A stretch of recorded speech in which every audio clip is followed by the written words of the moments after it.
السلام علیکم ورحمۃ اللہ وبرکاتہ۔ 10 محرم یعنی یوم عاشورہ کے دن مختلف علاقوں اور مختلف جگہوں پر اسلام کے نام پر وہ کام کیے جاتے ہیں کہ جس کا اسلام سے دور دور تک کوئی واسطہ اور تعلق نہیں ہے، جیسے محرم کے مہینے میں خاص طور سے کالے کپڑے پہننا، اپنے چھتوں کے اوپر کالا جھنڈا بلند کرنا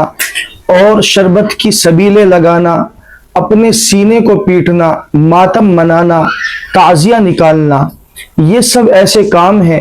کہ جس کا مذہب اسلام سے کوئی تعلق نہیں ہے۔ یاد رکھیے، اللہ رب العزت کی طرف سے انہی کاموں پر اجر و ثواب اور آخرت میں بلندی درجات کا وعدہ ہے کہ جو قرآن اور حدیث سے ثابت ہو، اللہ کے نبی صلی اللہ علیہ وسلم نے اس کو اختیار کیا ہو، صحابہ کرام رضوان اللہ علیہم اجمعین نے اس عمل کو کیا ہو۔ لیکن وہ کام کہ جس کا قرآن و حدیث سے کوئی ثبوت نہیں ہے، کوئی واسطہ نہیں ہے، اللہ کے نبی صلی اللہ علیہ وسلم اور حضرات صحابہ کرام نے اس کام کو نہیں کیا، اس کام کو کرنے کے لیے آدمی چاہے اپنے بدن کو کتنا ہی تھکائے، اپنا کتنا ہی مال خرچ کر دے، اپنا چاہے کتنا ہی وقت خرچ کر دے، لیکن اللہ کی طرف سے اس کے لیے کوئی اجر و ثواب کا وعدہ نہیں ہے، بلکہ اگر اس کام کو اسلام کے نام پر کیا جائے گا تو اللہ رب العزت کی طرف سے ایسے کام کرنے پر وعیدیں ہیں اور سزائیں ہیں۔ 10 محرم الحرام یوم عاشورہ کے موقع پر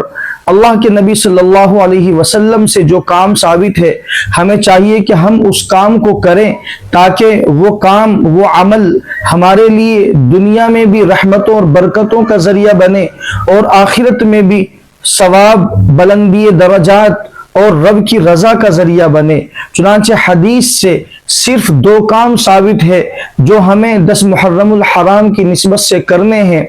ایک روزہ، یوم عاشورہ کا روزہ اللہ کے نبی صلی اللہ علیہ وسلم خود بھی رکھتے تھے، اور آپ صلی اللہ علیہ وسلم نے اس روزے کی فضیلت بیان کرتے ہوئے ارشاد فرمایا کہ میں اللہ رب العزت سے یہ امید کرتا ہوں کہ یہ روزہ انسان کے 1 سال کے گناہوں کی معافی کا ذریعہ بن جائے گا۔ لیکن اس کے ساتھ ساتھ اللہ کے نبی صلی اللہ علیہ وسلم نے یہ بھی خواہش ظاہر کی کہ چونکہ اس دن یہودی روزہ رکھتے ہیں تو ان کی مخالفت کا اظہار کرنے کے لیے اس روزے کے ساتھ دوسرا روزہ ضرور لگا لیں تاکہ ان کی مخالفت ہو جائے، یا تو 10 محرم کے ساتھ 9 محرم کا روزہ ایڈ کر لے یا 10 محرم کے ساتھ 11 محرم کا روزہ ایڈ کر لے۔ لیکن اگر کسی شخص نے صرف 10 محرم کا روزہ رکھا تو انشاءاللہ اس پر بھی اجر و ثواب ملے گا۔ دوسرا کام کہ جس کام کو کرنے کی حضور اکرم صلی اللہ علیہ وسلم نے ترغیب دی ہے وہ یہ ہے کہ اپنے گھر والوں پر وسعت کریں، ان کے لیے اچھے کھانے کا انتظام کرے، اچھے پینے کا انتظام کرے۔ اس کے علاوہ محرم کا کھچڑا بنانا اور حلوے بنانا اور دوسری رسومات، ان کا مذہب اسلام سے دور دور تک بھی کوئی تعلق نہیں ہے، بلکہ تعزیہ جیسا عمل کہ جس کا مذہب سے کوئی تعلق نہیں، کوئی واسطہ نہیں، یہ تو مذہب اسلام پر ایک بدنما داغ ہے، اس کا مذہب سے کوئی تعلق نہیں ہے۔